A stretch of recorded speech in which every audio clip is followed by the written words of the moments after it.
Watch this, y'all. Will be very helpful. I just made out with someone.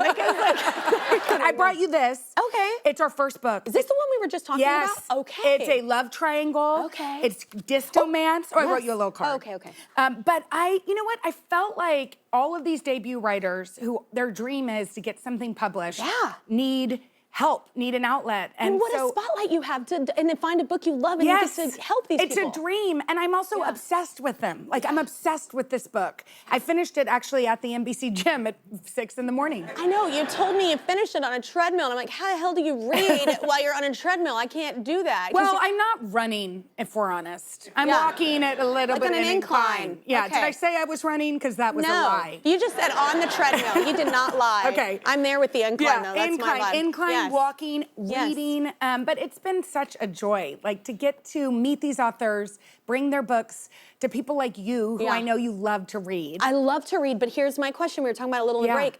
I have like just a finite amount of time to actually read. Like, that's why I'm like, how do you fit it all in? Well, plus kids, plus a job, plus I don't know. You're not human. Well, I read all the time. That's what I'm doing on the treadmill. Before I go to bed every single night, I read to my kids, and then I go and I read in bed by myself, you know? You're so good at that. I'm like, that's a discipline, because I'm always reading for who I'm interviewing, and I'm reading all this stuff on them the night before, so it's just like, I don't know. But you gotta give yourself time to read for fun. Right, guys? The only time I told you, the only time I have is when I go to Montana, my kids go to my ex, and there's like 4 days where it's just like, you know, I gotta get it this is a romance, so take that to Montana. Yeah, I want a page turner. Yes, you do. Yeah, I do, because I'm not dating. So anyway, so you I want to set you up with somebody. Don't.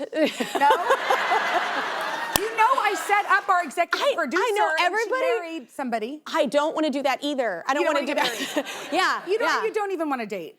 Not really. No, I really I think it was especially where we grew up. Maybe it was just.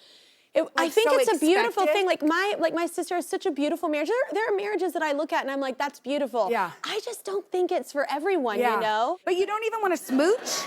Of course I want to make out. Okay, well that's what I'm going to set you up with. But that is called Imagination Station. Actually, look, watch this. Watch this, y'all. Will be very helpful. I just made out with someone.